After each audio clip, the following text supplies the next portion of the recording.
মৌমাছির ক্যারেক্টার, মৌমাছির নীতি নৈতিকতা। একটা পোকা, সেই পোকার ভিতরে কি পরিমাণ ভালো গুণ, একটু বিবেক দিয়ে, আকল দিয়ে, বুদ্ধি দিয়ে, মেধা দিয়ে ব্রেনটাকে একটু সতেজ করে একটু মনোযোগ দিয়ে কথাগুলো শোনেন। একটা মৌমাছির মধ্যে আল্লাহ তাআলা কি পরিমাণ গুণ ও গরিমা দান করছে। একটা পোকা যাকে আল্লাহ আকল দেয় নাই, যাকে আল্লাহ তাআলা বলার মতো ভাষা দেয় নাই, এই মৌমাছির মধ্যে আল্লাহ তাআলা কি পরিমাণ গুণ গরিমা দিলেন। কয় মৌমাছি কখনো খারাপ গুণের অধিকারী হয় না, তার মধ্যে খারাপই বলতে কিছু নাই, যা আছে সম্পূর্ণটাই ভালো। দ্বিচারিতা মৌমাছির মধ্যে নাই, দ্বিমুখী নাই। বলেন তো মানুষের মধ্যে দ্বিচারিতা দ্বিমুখিতা আছে না নাই? একটা মানুষ কি 100% ভালো? তার ভিতরে অর্ধেক গুণ ভালো হলে অর্ধেক কি হয়? খারাপ। সব দিক দিয়া ভালো কিন্তু একদিক দিয়া খারাপ, এমন মানুষ আছে না নাই? কিন্তু মৌমাছির মধ্যে সব সাইড ভালো পাবেন। সুবহানাল্লাহ, জোরে কোন সবাই। তো একটা মানুষ যদি মৌমাছির মতো সব সাইড তার ভালো হয়ে যায়, বলেন তো এই ভালো মানুষটাকে জান্নাত দিবেন যিনি, তিনি কে? আরো জোরে বলতে হবে, তিনি কে? আল্লাহ। মানুষের যতগুলো সাইড, ব্যক্তি জীবন, পারিবারিক জীবন, সামাজিক জীবন, রাজনৈতিক জীবন, অর্থনৈতিক জীবন, প্রতিটা জীবনে যদি একজন মানুষ শুধু ভালো কাজেই করে, ব্যক্তি জীবনেও ভালো কাজ করে, পারিবারিক জীবনেও ভালো কাজ করে, রাজনৈতিক জীবনেও ভালো কাজ করে, অর্থনৈতিক জীবনেও ভালো কাজ করে, বলেন তো এই মানুষটার জন্য রাজি হয়ে জান্নাতের ফয়সালা করে দিবেন যিনি, তিনি কে? আল্লাহ। এই মৌমাছির সেই ভালো গুণগুলো কি আমাদের একটু বোঝা দরকার আছে না নেই? দেখবেন মৌমাছি, মধু আছে যেখানে, মৌমাছি আছে সেখানে, ফুল আছে যেখানে, মৌমাছি সেখানে। সুবহানাল্লাহ বলবেন না সবাই? সব পবিত্র জায়গায় বসে, অপবিত্র জায়গায় কখনো মৌমাছি বসে না। কোনো টয়লেটে কোনোদিন মৌমাছি খুঁজে পাবেন না। পাবেন? আমাদের দেশে দুই ধরনের মাছি আছে, একটা মৌমাছি আর একটা সাধারণ মাছি। সাধারণ মাছি দেখবেন ও কাঁঠালেও বসে, আমেও বসে, আবার একেবারে ডাইরেক্ট ফ্লাইট করে কোথায় যায়? টয়লেটে গিয়েও বসে। কথা ঠিক বললাম না বে? ঠিক বললাম। তার মানে ও পবিত্র জায়গায়ও যায়, অপবিত্র জায়গায়ও যায়। আমাদের এই সমাজের মধ্যে কিছু মানুষ আছে দেখবেন, যারা মসজিদেও যায়, মন্দিরেও যায়, ওয়াজও শোনে, আবার গানের মজলিসও গিয়ে লাফালাফি করে। বলেন তারা মৌমাছি না ওই গুয়া মাছি? ঠিক না বে? ঠিক জায়গা ও সব জায়গায় আছে, ব্রাইটিস। কিন্তু মৌমাছি কখনো ওই পায়খানার ভিতরে, টয়লেটের ভিতরে কখনো বসে না। সুবহানাল্লাহ, জোরে কোন সবাই। এই মৌমাছি কখনো টয়লেটে ওরা পাবেন না খুঁজে। এরপরেও যদি দুই একটা মৌমাছি আপনারা দেখবেন, মিষ্টির দোকানে যাবেন, মৌমাছি পাবেন। সুবহানাল্লাহ, জোরে কোন সবাই। মিষ্টির দোকানে গেলে কি পাওয়া যায়? মৌমাছি পাওয়া যায়। টয়লেটে কখনো মৌমাছি পাবেন না। যদি দুই একটা এরকম পাওয়া যায় টয়লেটে বা কোনো অপবিত্র জায়গায়, তাহলে বুঝবেন ও পথহারা হয়ে গেছে, ও গোমরা হয়ে গেছে। এই মৌমাছিকে আল্লাহ তাআলা কি পরিমাণ গুণ ও গরিমা দিয়েছেন আমি বলবো সামনে। এই মৌমাছির ওদের প্রশাসনিক নিয়ম কানুন কেমন জানেন? একটা দেশ রক্ষা করার জন্য যেমন চতুর্দিক দিয়া বিজিবি লাগে, আমাদের বর্ডার গার্ড লাগে না? দেশটা রক্ষা করার জন্য এই মৌচাক ওরা যেখানে গিয়া বাসা বাঁধে, ওদের এই বাসাটা, ওদের এই রাজ্যটাকে সংরক্ষণ করার জন্য ওরাও একদল সৈনিক তৈরি করে রাখে। ওরা দেখবেন চাকে বসে না, মধু আহরণ করতেও যায় না। কিছু কিছু মৌমাছি দেখবেন খালি চাকের চতুর্দিকটা খালি উঠতে থাকে আর ভবা করতে থাকে। ওরা পাহারা দিচ্ছে, ওরা সেনাবাহিনী টহল দিচ্ছে, ওরা হলো বিজিবি বর্ডার গার্ড, ওরা টহল দিচ্ছে। যদি কোনো একটা মৌমাছি বিপদগামী হয়ে ওই টয়লেটে বসে তারপরে মৌচাকে বসতে চায়, খোদার কসম দিয়ে বলি, বিজ্ঞান বলে, সায়েন্স বলে, কোরআন বলে, হাদিস বলে, ওরা মৌচাকে বসতে দিবে না। ওই জায়গায় ওর ঘাড় মটকায়া ওরা নিচে ফেলে দিবে। এই জন্য আপনারা মাঝে মাঝে দেখবেন মৌচাকের নিচে কিছু কিছু মাছির মাথা একদিকে আর লেঞ্জা আরেক দিকে পাওয়া যায়। কথা ঠিক না বা ঠিক জায়গা? ও কি হয়ে গেছে? বিপদগামী হয়ে গেছে। আমরাও যদি আমাদের সমাজে যারা পবিত্র জায়গায়ও বসে, অপবিত্র জায়গায়ও যায়, হালালও খায়, হারামও খায়, যারা গানেও যায়, ওয়াজেও যায়, যারা সুদও খায়, ঘুষও খায়, যারা অন্যায় পথে চলে, তাদেরকে যদি মুসলমান বয়কট করত, তারা সমাজে মাথা উঁচু করে দাঁড়াতে পারতো না। কথা ঠিক না বা ঠিক জায়গা?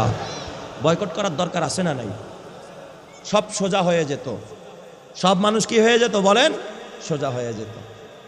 তো এই জন্য মৌমাছিরা সাধারণত অন্যায় করে না, যদি করেও থাকে ওদের প্রশাসন এতটা কঠিন, ওরে চাকে ঢুকতে দেবে না, ওই জায়গায় ওরে কামড়িয়ে সেখানে মেরে ওর দেহটাকে নিচে ফেলে দিবে। সুবহানাল্লাহ জোরে কনসন। এই মৌমাছির যেই গুণগুলো আল্লাহ তাআলা কোরআনে বলেছে, মৌমাছির কাছে আল্লাহ তাআলা ওহী পাঠাইছে। সুবহানাল্লাহ বলবেন না সবাই? আপনারা কি মনে করলেন আল্লাহ তাআলার কোরআন কি বলে? ওয়া আওহা রাব্বুকা ইলান নাহলি ওয়া আওহা রাব্বুকা ইলান নাহলি আনিত্তাখিজি মিনাল জিবালি বুয়ুতা ওয়া মিনাশ শাজারি ওয়া মিম্মা ইয়ারিশুন। আল্লাহ তাআলা বলে তোমার রব মৌমাছির কাছে ওহী পাঠায়া দিছেন। সুবহানাল্লাহ জোরে কোন সবাই বলেন তো, ওহী কি নবীদের কাছে আসে? ওহী আসে কার কাছে? কথা বলেন। ওহী আসে কাদের কাছে? আপনার এলাকার কারো কাছে ওহী আসেনি? এখানে কারো কাছে কি ওহী আসে? কথা কয় না। ওহী আসে না, ওহী যার তার কাছে আসে না। আমার কাছে ওহী আসে না, ইমাম সাহেবের কাছে ওহী আসে না, এই মসজিদ মাদ্রাসার সভাপতির কাছে ওহী আসে না, চেয়ারম্যানের কাছে ওহী আসে না, মেম্বারের কাছে ওহী আসে না, ওসি স্যারের কাছে ওহী আসে না, ডিসি স্যারের কাছে ওহী আসে না। ওহী আসে কেবলমাত্র শুধুমাত্র পয়গম্বরদের কাছে। আল্লাহ যাদেরকে নির্বাচন করেন, যাদেরকে পছন্দ করেন, যাদেরকে আল্লাহ তাআলা ওহীর জন্য নির্বাচিত করেন, তারাই শুধু ওহী পায়। কোনোদিন টাকা পয়সা দিয়া কিন্তু ওহী কিনে আনা যায় না। কথা ঠিক কিনা জোরে কর? ওহীর মনোনয়ন টাকা পয়সা দিয়া কিনা যায় না, দুনিয়ার মনোনয়ন কিনা যায়, ওহীর মনোনয়ন কিনা যায় না। কারণ ওহী আনা যায় না, ওহী একজনে দেয়। তিনি কে? আরো জোরে বলেন, ওহী দেয় কে? ওই আল্লাহ যারে ওহী দিছে তারা নবী বানায় দিছে। সুবহানাল্লাহ বলেন সবাই। এই পৃথিবীর ভিতরে শুধু একজন মানুষের কাছে ওহী এসেছে, সে নবী হয় নাই, আর বাকি সব নবী হয়ে গেছে। যাকে আল্লাহ ওহী দিয়াও নবী বানায় নাই, ওই মানুষটার নাম মুসা নবীর মা। জোরে জোরে কান্না আল্লাহু আকবার। মুসা নবীর মারেও আল্লাহ ওহী দিছে। বিশ্বাস হয় না আপনাদের? মুসা নবীর মায়ের কাছে ওহী পাঠাইছে কে? আল্লাহ। আল্লাহর কোরআন সাক্ষী দেয়। আল্লাহ তাআলা ডাক দিয়া কয়, ওয়ালাকাদ মানান্না আলাইকা মাররাতান উখরা ইজ আওহাইনা ইলা উম্মিকা মা ইউহা। আল্লাহ তাআলা বলে, মুসা আমি তোমার উপরে দ্বিতীয়বারও দয়া করছি। সুবহানাল্লাহ জোরে কোন সবাই? তার মানে প্রথমবারও দয়া করছেন যিনি, দ্বিতীয়বারও দয়া করছেন তিনি। ওয়ালাকাদ মানান্না আলাইকা মাররাতান উখরা, ও মুসা আমি তোমার প্রতি দ্বিতীয়বার দয়া করলাম। ইজ আওহাইনা ইলা উম্মিকা মা ইউহা, ও মুসা আমি তোমার মায়ের কাছে ওহী পাঠায়া দিলাম, তোমার মায়ের কাছে আমি প্রত্যাদেশ পাঠাইলাম, ওহী পাঠাইলাম। তাহলে এখানে আল্লাহ তাআলা বললেন আমি মুসার মায়ের কাছে ওহী পাঠাইছি। তাহলে বলেন মুসার মা কি নবী নাকি? কোন মহিলার আল্লাহ জীবনে কোনোদিন নবী বানাইছে নাকি? কোন মহিলারা নবী না। এই একজন মহিয়সী নারী হযরতে মুসা পয়গম্বরের মা। আল্লাহ তাআলা কি ওহী পাঠাইলেন? ওয়ালাকাদ মানান্না আলাইকা মাররাতান উখরা ইজ আওহাইনা ইলা উম্মিকা মা ইউহা আনিকজি ফিহি ফিত তাবুতি ফাকজি ফিহি ফিল ইয়াম্মি ফালইউলকিহিল ইয়াম্মু বিস-সাহিলি ইয়াখুযুহু আদুউল্লি ওয়া আদুউল্লাহ। কত বিপদের সময়, মুসিবতের সময় আমার রব্বুল আলামিন মুসা নবীর মায়ের কাছে ওহী পাঠায়। ও দুনিয়ার মায়েরা, ও বড় বা কেনাকার মা বোনেরা, ও অত্র এলাকার মহিয়সী নারীরা, ও মা রূপ ধরা যৌবন এক সময় জং ধরে যাবে মা। এখন ঘরের ভিতরে থাকো, কোনো বাধা নাই, নামাজ পড়বা বাধা নাই, রোজা রাখবা বাধা নাই, পর্দা করবা বাধা নাই, স্বামী বাধা দেয় না, মা বাধা দেয় না, বাবা বাধা দেয় না।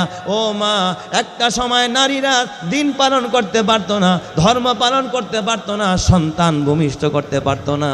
মুসার মায়ের পেটে যখন মুসা পয়গম্বর, তিনি যখন মায়ের পেটে আসলেন, ওই দিক দিয়া ফেরাউন আইন করেছে ইউযাব্বিহুনা আবনাআকুম ওয়া ইস্তাহয়ুনা নিসাআকুম ওয়া ফি যালিকুম বালাউম মির রাব্বিকুম আযীম। ফেরাউন আইন করছে যে মুসা নামক এই বনী ইসরায়েলের যেন কোনো সন্তান জন্ম নিতে না পারে। তাহলে আমার যে দুশ্মন মুসা, সে আর দুনিয়াতে আসতে পারবে না। যত শিশু সন্তান জন্ম নিবে ধরবি আর কাটবি আর দরিয়ার মধ্যে ভাসায়া দিবি। এই মুসা নবীর ঠেকানোর জন্য একজন আর দুইজন নয়, 80,000 বনি ইসরাইলের শিশু সন্তানকে ধইরা গলা কেটে কেটে দরিয়ার মধ্যে ভাসায়া দিছে। তাফসীরের কিতাবে লেখে সমুদ্রের পানি পর্যন্ত লাল হয়ে গেছে। তো মূসা তখন তার মায়ের পেটে, বলেন তো মা জানে ছেলে সন্তান জন্ম হইলেই ধরা কাইটা ফেলায়, মেয়ে জন্ম হইলে কাটে না। মূসার মা চিন্তায় পড়ে গেলেন, আল্লাহ আমি তো প্রেগনেন্ট, আমি গর্ভবতী, আমার প্রসব বেদনা উঠেছে, রাতের বেলায় সন্তান প্রসব হতে পারে। ফেরাউনের বাহিনী আশেপাশে ঘোরাফেরা করতেছে, যদি চেক করতে আইসা আমার ঘরে যদি ছেলে সন্তান পায় তাইলে তো সন্তানটা ধরে নিয়ে কেটে দরিয়ার মধ্যে ভাসায়া দিবে। আল্লাহ এই বিপদের সময় এখন আমি কোথায় যাব? কে আমার আশ্রয় দিবে? আমি কার কাছে গিয়ে আশ্রয় পাবো? বলেন তো এই সময়টা মূসা নবীর মায়ের জন্য বড় চ্যালেঞ্জের সময়, বড় বিপদের সময়, বড় মুসিবতের সময়। কথা ঠিক কিনা? এর থেকে বড় বিপদ আর মায়ের জীবনে হতে পারে না। সন্তান ডেলিভারি একজন মায়ের জন্য সবচেয়ে বড়, একবার ইম্পর্টেন্ট এবং সবচেয়ে ডেঞ্জারাস একটা সময়। ঠিক কিনা? যে দেখেন যুবক ভাই, ও বুড়া বাবা, মূসা নবী পেটের ভিতরে রাতের বেলায় ডেলিভারি হবে সন্তান। মূসার মায় চিন্তায় বিভোর হয়ে গেলেন। আল্লাহ তাআলা ডাক দেখো, মূসা ওয়ালাকাদ মানান্না আলাইকা মাররাতান উখরা, তোমার মা বড় চিন্তিত, জন্মের পরে তোমারে কেমনে হেফাজত করবে, তোমারে কেমনে বাঁচাবে, তোমারে কেমনে ফেরাউনের হাত থেকে রক্ষা করবে। ও মূসা, তোমার জন্মের পরে তোমার বাঁচানের মালিক তোমার মা না, তোমার বাঁচানের মালিক দুনিয়ার মানুষ না, তোমাকে মারার মালিক ফেরাউন না, বাঁচানেওয়ালা যিনি, মারনেওয়ালা যিনি, তিনি কে? আরো জোরে বলতে হবে, ক্ষমতা কে? এ মূসা, আমি আল্লাহ ওই রাতের বেলায় তোমার মায়ের কাছে আমি ওহী পাঠাইয়া দিলাম। ও আউহাইনা ইলা উম্মিকা মা ইউহা আনিকযিফিহি ফিত তাবুতি ফাকযিফিহি ফিল ইয়াম্মি ফালইউলকিহিল ইয়াম্মু বিসাহিলি ইয়াখুযুহু আদুউল্লি ওয়া আদুউল্লাহ। আল্লাহ তাআলা ওহী পাঠাইয়া দিয়া মূসার মারে ডাক দেখা, মূসার মা চিন্তা করো না, চিন্তার কোনো কারণ নাই। তোমার সন্তানটা ডেলিভারি হওয়ার পরে নবজাতক সন্তানটার জন্য একটা বাক্স বানাইবা, কাঠের একটা বাক্স বানাইয়া এই বাক্সের মধ্যে সন্তানটাকে ভরবা, আর বাক্সটা নিয়ে দরিয়ার মধ্যে ভাসায়া দিবা। সুবহানাল্লাহ। এখন সবাই বলেন তো, সন্তান হত্যা করা যেমন বিপদ, সন্তানরে বাক্সে বইরা পানিতে ফালায়া দেওয়া ওইটাও ছোট না বড়? এটাও বড় বিপদ। মহিলা মানুষ কি কাঠ মিস্ত্রি নাকি যে বাক্স বানাইতে পারে? এই রাতের বেলায় মিস্ত্রি আইনা বাক্স বানানো কিনা সম্ভব না। তাফসীরের কিতাবের মধ্যে লেখে, মূসা নবীর মা নরবরে একটা মহিলা মানুষ, প্রসূতি নাম মানুষ। বাচ্চা প্রসব হওয়ার পরে মা বিছানা থেকে উঠতে পারে না। এই মহিলা তার ছোট্ট একটা মেয়ে ছিল মারিয়াম, দুইজনের সাথে নিয়ে কোনো রকম একটা কাঠ দিয়া রশি দিয়া বেঁধে ঠেদে একটা কোনো রকম বাক্সর মতো বানাইছে। নিচেও ভাঙা, সাইডেও ভাঙা, তক্তার মাঝখান দিয়া ফাঁকা, জয়েন দিতে পারে নাই। নদীতে ফালাইতে দেরি, পানি উঠা তলাইতে একটা সেকেন্ডও দেরি লাগবে না। তারপরে আমার আল্লাহর নির্দেশ, কি পরিমাণ আল্লাহর ভয়, কি পরিমাণ আল্লাহর উপরে ভরসা। এই মহিলা রাতের আধারে একটা নরবরে বাক্স বানায়া বাক্সের মধ্যে সন্তানটারে ভৈরা, প্রসূতি মা নদীর পারে গিয়া সন্তানটারে এমনি বাক্সের মধ্যে ছাইরা দিছে। এখনো বাক্সটা পানির মধ্যে পড়তে পারে নাই। ওই সময় হযরতে খিজির আলাইহিস সালাতু ওয়াস সালাম মাজমাউল বাহরাইনের ভিতরে মুরাকাবার মধ্যে বসা। আমার আল্লাহ ডাক দিয়া কয়, খিজির রে, আমার মূসার বাক্সটা এখনই তার মা পানিতে ছেড়ে দিতেছে। এই বাক্স যদি পানির উপরে পড়ে তলিয়ে যাবে, মূসা হাবুডুবু খাবে, মরে যাবে। এ খিজির, জলদি যা, তার হাতটা বাড়ায় দে, এই পানির উপরে আমার মূসার বাক্সটা কাগালায় রাখ, আর আমার মূসার বাক্সটাকে ফেরাউনের ঘরের দরজায় নিয়ে লাগায় দে। ফারাজানাকা ইলা উম্মিকা কাই তাকররা আইনুহা ওয়ালা তাহজান। আমি আল্লাহ মূসার মারে ওয়াদা দিছি, তার সন্তানটাকে জিন্দা আবার তার কোলে ফেরাইয়া দিব। চিৎকার মেরে কন্না আল্লাহু আকবার। ঈমানের পথে অবিচল থেকে আমার মরণ যেন হয়, ঈমানের পথে অবিচল থেকে আমার মরণ যেন হয়। তোমারই কাছে মিনতি আমার, তোমারই কাছে মিনতি আমার, মহামহিম দয়াময় ইমানের পথে অবিচল থেকে আমার মরণ যেন হয়। ইমানের পথে অবিচল থেকে আমার মরণ যেন হয়। প্রতিদিন মিথ্যের মুখোমুখি হয়, বেদিন ফাসেকেরা করে হইচয়। আজাজিল এসে গোমরাহি সুর গানে করে তুলে মোহময়। ইমানের পথে অবিচল থেকে আমার মরণ যেন হয়। ইমানের পথে অবিচল থেকে আমার মরণ যেন হয়। তোমারই কাছে মিনতি আমার, তোমারই কাছে মিনতি আমার, মহামহিম দয়াময়।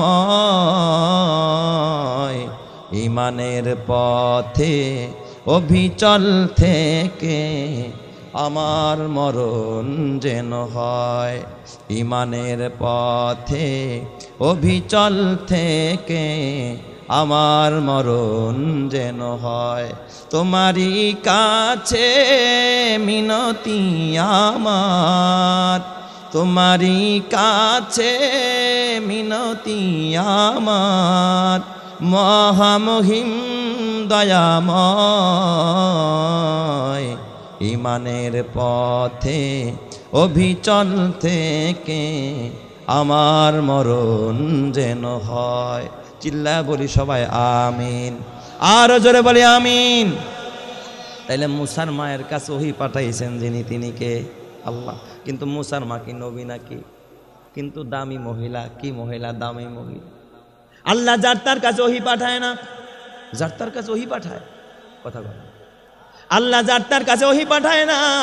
ওই আল্লাহ ডাক দিয়া কয়, ওয়া আওহা রাব্বুকা ইলান নাহলি, আমি আল্লাহ মধু পোকার কাছে ওহি পাঠায় দিলাম। তার মানে বোঝা গেল মধু পোকার দাম কম না বেশি, মৌমাছির দাম কম না বেশি? কারণ মৌমাছির কাছে ডাইরেক্ট ওহি পাঠাইছেন যিনি, তিনি কে? কি ওহি পাঠায়? আল্লাহ তাআলা বলেন, ওয়া আওহা রাব্বুকা ইলান নাহলি আনিত্তাখিজি মিনাল জিবালি বুয়ুতা। আল্লাহ তাআলা মৌমাছির কাছে ওহি পাঠায়া আল্লাহ তাআলা মৌমাছিরা ডাক দেয়া কয়, হে মৌমাছিরা, মানুষের ঘরের মধ্যে বাসা বানাবি না, মানুষের চলার পথে বাসা বানাবি না। আনিত্তাখিজি মিনাল জিবালি বুয়ুতা, ও মৌমাছিরা তোর মৌচাক বানাবি, বাসা বানাবি পাহাড়ের গুহায় গুহায়। চিৎকার মেরে কন্না আল্লাহু আকবার। আল্লাহ কয়, মৌমাছিরে তোর বাসা বানানোর জায়গা আমি নির্ধারণ করলাম কোথায়? পাহাড়ের গুহায়। তাহলে পাহাড়ের গুহায় মৌমাছিরে বাসা বাঁধার জন্য, বাসা বানানোর জন্য ওহি পাঠাইছেন যিনি, তিনি কে? এক নাম্বার তোর ঠিকানা হলো পাহাড়ের গুহা। এরপরে আল্লাহ কয়, ইত্তাখিজি মিনাল জিবালি বুয়ুতা ওয়া মিনাশ শাজার। এ মৌমাছি, দুই নম্বর আল্লাহ তাআলা ওহি দিয়া জানায় দেয়, মৌমাছি রে সব জায়গায় বাসা বানাবি না, তোর জন্য বাসা বানানোর জায়গা আমি নির্ধারণ করলাম গাছের ডালে। সুবহানাল্লাহ। যেরকম সব গাছের ডালে মৌমাছি যে বাসা বানায়, কার নির্দেশে? আরো জোরে কর না, কার নির্দেশে? আমরাও ঘরে টিভি কিনি, কার নির্দেশে? কথা কয় না, দেখছেন? আমরা যে ঘরে টিভি কিনি, কার নির্দেশে? মাশাআল্লাহ, শয়তানের নির্দেশে। এ আমার বাবা, মৌমাছিও আল্লাহর হুকুমকে কখনো ওভারটেক করে না। রবের হুকুম অমান্য কইরা মৌমাছি যদি বলতো, মানুষ সেই ঘরের দরজা দিয়া ঢোকে, দরজার সামনে আমি বাসা করব, থাকতে পারতো নি মানুষ? কথা বলেন না, কেন পারতো না? তাহলে মৌমাছি হুকুম মানে কার? আরো জোরে বলেন, মৌমাছি নির্দেশনা মানে কার? কিন্তু মানুষ মানেনি, মানুষ মানে না। ইন্নাল ইনসানা লিরাব্বিহি লাকানুত। মানুষ সবচেয়ে বড় নিমক হারাম, না শুকরিয়া করে অকৃতজ্ঞ মানুষ, এদের ভিতরে শুকরিয়া নাই। কথা ঠিক না? ঠিক জোরে কর। যেই আল্লাহ খাওয়ায়, যেই আল্লাহ পালে, যেই আল্লাহ লালন পালন করে, যে আল্লাহ এ কপাল পোড়া, তুই জানোস না তুই ঘুমায় থাকস তোর হাত বন্ধ থাকে, তুই ঘুমায় থাকস তোর ব্রেন বন্ধ থাকে, তুই ঘুমায় থাকস তোর চোখ বন্ধ থাকে, তুই ঘুমায় থাকস এ বান্দা তোর পাও বন্ধ থাকে, তুই ঘুমায় থাকস তোর সব অঙ্গ প্রত্যঙ্গ ঘুমায় থাকে। কিন্তু বান্দা রে, তুই ঘুমায় থাকলেও কিন্তু তোর হার্টবিটটা বন্ধ হয় না। শ্বাস প্রশ্বাস কি বন্ধ হয় নাকি? যদি কেউ ঘুমায়া যায় সাথে সাথে যদি কলবটাও ঘুমায়া যায়, এই মানুষটা জিন্দা না মুর্দা? আরো জোরে কোন কি মুর্দা? আহারে, এই যে একটা যুবক ভাই আজকেও আমার সাথে দেখা করলো, আইসা বলতেছে হুজুর কিছুদিন আগে আমার বাবা মারা গেছে। আপনাদের এখানে আসার পর 2 দিন আগে তার বাবা মারা যায়, ঘুমের ঘরে বাবার মৃত্যুর লাশ। এমন ঘটনা কি শুধু বাংলাদেশে একটা না হাজারটা? এই জন্য আল্লাহ নবী কয় ঘুমানোর সময় দোয়া পড়বা, আল্লাহুম্মা বিসমিকা আমুতু ওয়া আহিয়া। আল্লাহ তোমার নামে আল্লাহ মৃত্যুবরণ করলাম, আবার তোমার নামেই জিন্দা হব। তাহলে মানুষের ঘুম এটা হলো মানুষের সেমি মরণ। কথা ঠিক কিনা জোরে কর? কিন্তু ওই সময়ও বলেন যদি আল্লাহ ঘুমায়া যেত আর হার্টবিটটা যদি বন্ধ হয়ে যেত, আপনি জিন্দা না মুর্দা? তাহলে আমার আল্লাহ ঘুমায় না, লা তাখুযুহু সিনাতুহু ওয়ালা নাউম। আল্লাহ জায়গা জায়গা আল্লাহ তাআলা তোমার হার্টবিটটা ঠিক রাখে, তোমার শ্বাস প্রশ্বাস ঠিক রাখে, শিশু বাচ্চার শ্বাস প্রশ্বাস ঠিক রাখে। ওই আল্লাহর সাথে তুমি নাফরমানি করো, তোমার মতো নিমুখ হারাম পৃথিবীর আর কেউ হয় না। কথা ঠিক কিনা? না তাই তোমার 1 প্লেট বিরিয়ানি দিছে, 1 প্যাকেট সিগারেট দিছে, 100 টাকা দিছে, 1000 টাকা দিছে, সারাদিন কয় মার্কাটা কি বদনা, মার্কাটা কি বদনা বদনা কইতে কইতে টয়লেটে চলে যায়। অথচ যে আল্লাহ তোরে সারা রাত শ্বাস প্রশ্বাস চালু রাখলো, যে আল্লাহ তোরে ফ্রি অক্সিজেন দিয়া দিল, যে আল্লাহ তুই স্ট্রোক করলে তোকে আইসিইউতে ঢুকাইলে একদিনের বিল আসে 1000 টাকা, লক্ষ লক্ষ টাকা, যেই আল্লাহ তোরে ফ্রি অক্সিজেন দেয়, যে আল্লাহ তোরে আকাশ বাতাসের আলোক, এ বাবা তোরে বাতাস ফ্রি দেয়, পানি ফ্রি দেয়, যে আল্লাহ তোরে সুস্থতার নিয়ামত ফ্রি দেয়, এ বাবা আকাশের বৃষ্টি ফ্রি দেয়, ঠান্ডা ফ্রি দেয়, গরম তোরে ফ্রি দেয়, ওই আল্লাহর নাফরমানি যারা করে আমি তাদেরকে মানুষ বলতে আমার ঘৃণা হয়। কথা ঠিক কিনা? তাই তো আল্লাহর কোরআন বলে ওয়ালাকাদ যারানা লিজাহান্নামা কাসীরাম মিনাল জিন্নি ওয়াল ইনস, আমি জাহান্নামকে ঢেলে সাজাবো কিছু এমন মানুষ আর জিন্দারা, লাহুম কুলুবুন লা ইয়াফকাহুনা বিহা, যাদের অন্তর আছে কিন্তু অন্তর দিয়া বুঝে না, ওয়ালাহুম আযানুন লা ইয়াসমাউনা বিহা, ওদের কান আছে কান দিয়া শোনে না, ওয়ালাহুম আয়ুনুন লা ইউবসিরুনা বিহা, ওদের চোখ আছে চোখ দিয়া দেখে না, উলাইকা কাল আনআম, ওরা হলো চতুষ্পায়ী জানোয়ারের মতো, বালহুম আদল, ওরা এর থেকেও নিকৃষ্ট, উলাইকা হুমুল গাফিলুন, এরাই হলো পৃথিবীর সবচেয়ে গাফেল আর উদাসীন। কথা ঠিক না বেঠিক জোরে কর? এরকম গাফেল আর উদাসীনের সংখ্যা সব এলাকায় আছে না নাই? আরো জোরে বলেন আছে না নাই? তাহলে এ আমার বাবা, খবরদার বেজার হয়েও না। বাবা রাগ করে লাভ নাই, কবরে যাওয়া লাগবে কি লাগবে না? এ বাবা কখন যেন মরণ আইসা যায় তাও জানা যায় না। এই জন্য আমি বললাম মানুষের সব অঙ্গ ঘুমায়, কিন্তু একটা অঙ্গ ঘুমায় না। বলেন তো এই অঙ্গটার নাম কি? এই কলব। এই কলবটা 24 ঘন্টা নয়, বরং তোমার জন্ম থেকে মেশিনটা একবার চালু দিছে। তোমার মৃত্যু যদি 60 বছর পর হয়, এক ইঞ্জিন কয় বছর চলছে? 60 বছর। 1 সেকেন্ডের জন্য বিরতি দিছেনি? 1 সেকেন্ডের জন্য বিরতি দিলে তুমি জিন্দা না মুর্দা? তুমি মুর্দা। দুনিয়ার গাড়ি বলেন যদি 3 দিন স্টার্ট দিয়ে রাখেন বাস্ট হবে। দুনিয়ার মেশিন বলেন, এই যে মেশিন বলেন যদি 3 দিন পর্যন্ত চালু করে রাখেন, যে কোনো কয়েল নষ্ট হয়ে যাবে, বাস্ট হয়ে যাবে। দুনিয়ার জেনারেটর লাগাতার আপনি 1 মাস পর্যন্ত স্টার্ট দিয়ে রাখতে পারবেন না, ওটা বাস্ট হয়ে যাবে, ওটা নষ্ট হয়ে যাবে। বাবা দুনিয়ার কোনো কিছু লাগাতার 1 মাস চালু রাখা যায় না। এ মানুষ তুই কি চিন্তা করছস নি? তোর জন্মের পর তোর হার্টবিট যখন ডাক্তার চেক করে, মায়ের পেটে যখন তুই সিরিজে বাচ্চার হার্টবিট চলে আসছে, ডাক্তার কি বলে?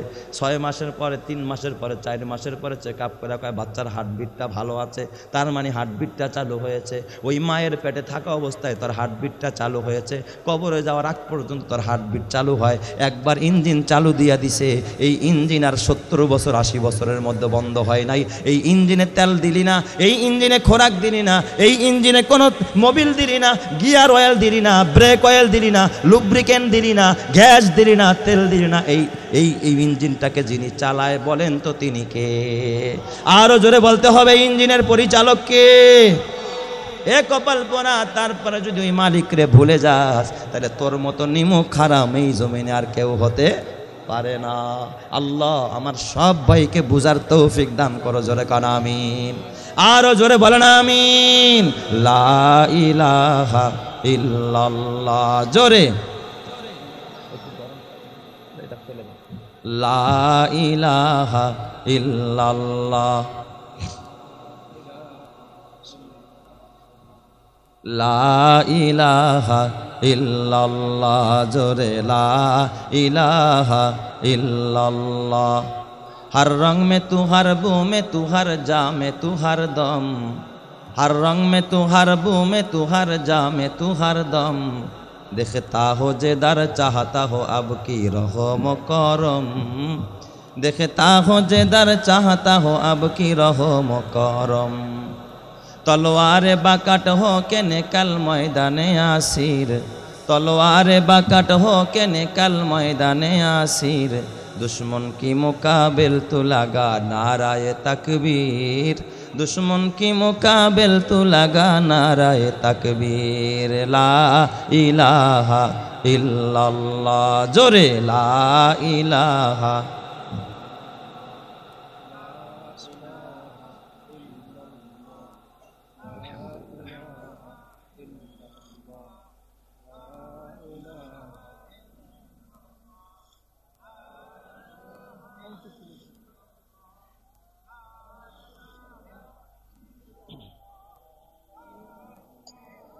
লা ইলাহা ইল্লাল্লাহু মুহাম্মাদুর রাসূলুল্লাহ সাল্লাল্লাহু আলাইহি ওয়াসাল্লাম। তাইলে বলেন তো মধু পোকা নির্দেশনা মানে কার?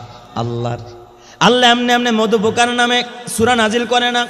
মধু পোকার নামে আল্লাহ এত বড় একটা সূরা এমনি এমনি দেয় না।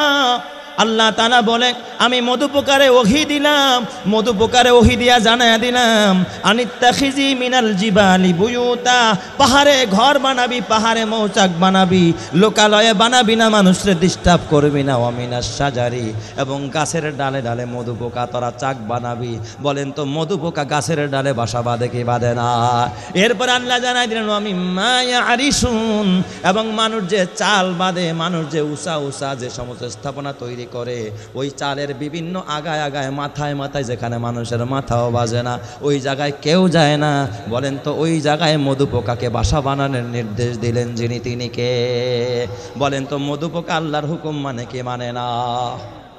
মানে কি না?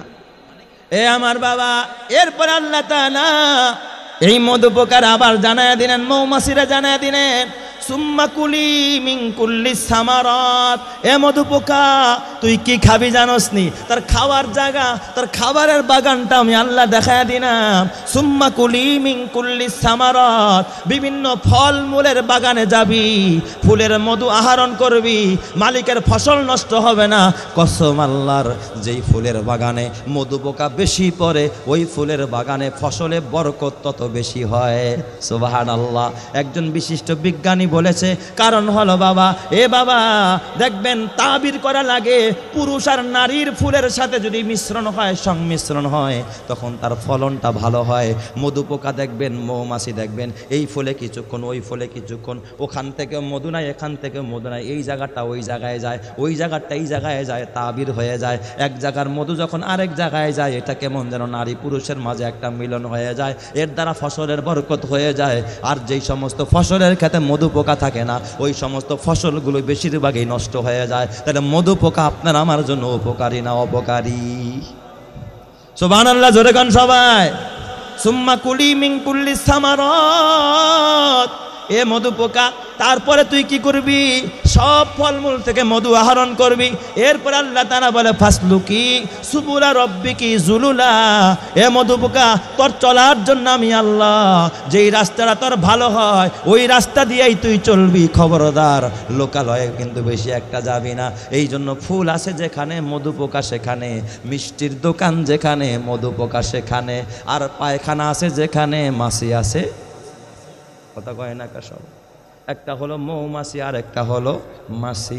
আমাদের দেশের কিছু মানুষ আছে দেখবেন মসজিদেও যায়, মন্দিরেও যায়, পবিত্র জায়গাও যায়, অপবিত্র জায়গাও যায়, কথা কয় না। তাহলে এরা মৌমাছি না মাছি? এরা মৌমাছি না মাছি? আমি গুয়া মাছি কইলাম না, শুধু মাছি কইলাম। কিছু মানুষ আছে দেখবেন হালালও খায় হারামও খায়। কিছু মানুষ হালালও খায় হারামও খায়। কসম দিয়া বললাম মৌমাছি শুধু হালাল না হারাম খায়? হালাল খায়, জীবনও হারামে মুখ লাগায় না। কিছু মানুষ দেখবেন হালালও খায় হারামও খায়। বলেন তো সে মৌমাছি না মাছি? সে মাছি, সে সব জায়গায় মুখ লাগায়। কিছু মানুষ দেখবেন ভালো কাজও করে আবার অন্যায় কাজও করে। বলেন তো এই মানুষটা মাছি না মৌমাছি? আরো যারা কোন মৌমাছি না মাছি? এটা হলো মাছি, এটা মৌমাছি হতে পারে নাই। এ আমার বাবাই পৃথিবীর ভিতরে কুখ্যাত কুলাঙ্গার ইসরায়েলিরা, যেই ইসরায়েলিরা ওই ইহুদির বাচ্চারা, এ বাবাই পৃথিবীর কুকুর, ওই বিনিয়ামিন নেতানিয়াহু এমন কোনো জুলুম নাই ওই গাজাবাসীর উপরে চালায় নাই। এমনই তো সত্যের প্রবাহ, শীতের প্রবাহ চলতেছে। কি পরিমাণ শীত বাবা, সব জায়গায় প্রচণ্ড শীত। এই গাজাবাসীর মধ্যে একটা ভালো ভবন কেউ দেখাইতে পারবেন না, সব ভেঙে তছনছ করে দিয়েছে। ওই দিন এক প্রতিবেদনে দেখলাম একটা হসপিটালও ভালো নাই যেখানে একটা রোগী চিকিৎসা নিতে পারে, একটু মাথা গোজার ঠাই হয়। এ আমার বাবা, এক তো ওই জালেমেরা তাদের উপরে জুলুম চালায়। আহারে আজকে দেখা আমার কষ্টের হৃদয়টা গলে যায়। ওই গাজার মধ্যে আজকে ঝড় হইতেছে, আজকে বৃষ্টি হইতেছে, তুফান হইতেছে, শিশুদের আর্তনাদ, মাথা গোজার ঠাই নাই, এমনে শীত, ওই দিক দিয়া বোমার আতঙ্ক, আবার অপর দিক দিয়ে আসমানের মালিক তাদের উপরে বৃষ্টি দিয়া দিছে, তুফান দিয়া দিছে, মাথা গুজার মতো ঠাই নাই। ছোট্ট ছোট্ট বাচ্চারা তুফানের বাতাসে আওয়াজে জড়ো সড়ো হয়ে ধ্বংসস্তূপের নিচে নিচে বিভিন্ন জায়গায় তারা আশ্রয় নিচ্ছে। এটা কিন্তু আমার রবের পরীক্ষা। আল্লাহ তাআলা বলে আসাদুন নাসি বালান আল আম্বিয়া সুম্মাল আমসালু ফাল আমসাল। আল্লাহ তাআলা নবীদের পরীক্ষা বেশি নিয়েছে, এই যুগে আল্লাহ তাআলা গাজাবাসীদের পরীক্ষা নিতেছে। তারপরও কিন্তু তারা বেঈমানের কাছে বশ্যতা স্বীকার করে নাই। ওরা যদি ইসরায়েলের কাছে বশ্যতা স্বীকার করত আর একটা হামলা চালাইতো না। জালেমের কাছে মাথা নত করে নাই, ওরা একমাত্র কেবলমাত্র মাথা নত করেছে কার সামনে? আরো জোরে বলেন না, কার সামনে? ইমানদার কখনো বেঈমানের সামনে মাথা নত করতে পারে না। এ বাবা, ইমানদারেরা পকেট ভারী হওয়ার জন্য কোনো কাজ করতে পারে না। ইমানদারেরা শুধুমাত্র কেবলমাত্র কাজ করবে কার জন্য? আরো জোরে বলেন না, কার? তাই তো আমার আল্লাহর নবী এক হাদিসে বলে ইন্নামাল আমালু বিন্নিয়াত। বুখারী শরীফের প্রথম হাদিস রে বাবা। এই হাদিস আপনারা সবার মুখস্থ। তারপর আমি কেন হাদিস টানলাম? আল্লাহর নবী কয় ইন্নামাল আমালু বিন্নিয়াত, সমস্ত কাজ এটা নিয়ত অনুযায়ী ফলাফল পাওয়া যায়। যা তার মানে কাজের নিয়ত যত ভালো ফলাফল তত ভালো, কাজের নিয়ত যত খারাপ ফলাফল তত খারাপ। আপনারা যারা বয়ান শুনতে আসছেন যে হেদায়েত পাওয়ার জন্য, আখিরাতের জন্য, তাদের নিয়ত ভালো, তাদের জন্য জান্নাত দিবে কে? আল্লাহ। আর যদি বয়ান শুনতে আইসা কেউ চিন্তা করে ফাঁক দিয়া দেখবো পকেট মারা যায় কিনা, কারো পকেটে পাঞ্জাবির পকেটে মোবাইল আছে কিনা। ওই দিন এক মাহফিলে গেছি, হঠাৎ করে চিৎকার মারে একজনে উঠছে, পকেট মার ধরা খাইছে। বয়ানের মধ্যে ভিড়ের মধ্যে পকেট মারছে। নাউজুবিল্লাহ জোরে কোন সবাই। তাহলে বলেন ও কি বয়ান শুনতে আসছে না পকেট মারতে আসছে? ওর নিয়ত ভালো না খারাপ? আরো জোরে বলেন, নিয়ত ভালো না খারাপ? তোমরা তো জানো না, দো জাহানের নবী কয় ওয়া ইন্নামা লিকুল্লি ইমরিইম মা নাওয়া ফামান কানাত হিজরাতুহু ইলাদ দুনিয়া ইউসিবুহা আও ইলা ইমরাতিন ইয়ানকিহুহা ফাহিজরাতুহু ইলা মা হাজারা ইলাই। নবীজি হিজরত করে যখন মদিনায় গেলেন, খেয়াল করেন কথাটা গুরুত্বপূর্ণ এক হাদিস শোনাই। নবীজি হিজরত করে মদিনায় গেলেন, 6ষ্ঠ হিজরিতে নবীজি স্বপ্ন দেখছেন যে আমি উমরা করতেছি। 1400 সাহাবায়ে কেরাম নিয়ে আল্লাহর নবী যখন উমরা পালন করার জন্য হুদাইবিয়া নামক স্থানে আসলো, কাফেররা টের পাইছে যে মোহাম্মদ 1400 সাহাবায়ে কেরাম নিয়ে মক্কায় ঢুকতে চায়। ওদের ভিতরে ভয় ঢুকছে যে মোহাম্মদ রে তো আমরা অন্যায়ভাবে অত্যাচার করে মোহাম্মদ রে আমরা মক্কা থেকে বের করে দিয়েছি। এই মোহাম্মদ যদি 1400 লোক নিয়ে মক্কায় ঢুকে নিশ্চয় আমাদের বিরুদ্ধে কোনো ধরনের যুদ্ধ করতে পারে। মোহাম্মদ রে মক্কায় ঢুকতে দেওয়া যাবে না। কাফেররা একাকার হয়ে হুদাইবিয়া নামক জায়গায় নবীকে আটকায়া দিছে, ব্যারিকেড দিয়ে দিছে। বলছে মোহাম্মদ তুমি মক্কার দিকে পা বাড়াইতে পারবা না। আসলে নবীর কি যুদ্ধ করা উদ্দেশ্য ছিল না উমরা করা উদ্দেশ্য ছিল? বাইতুল্লাহ তওয়াফ করা উদ্দেশ্য ছিল, নবীর যুদ্ধ করা উদ্দেশ্য নয়।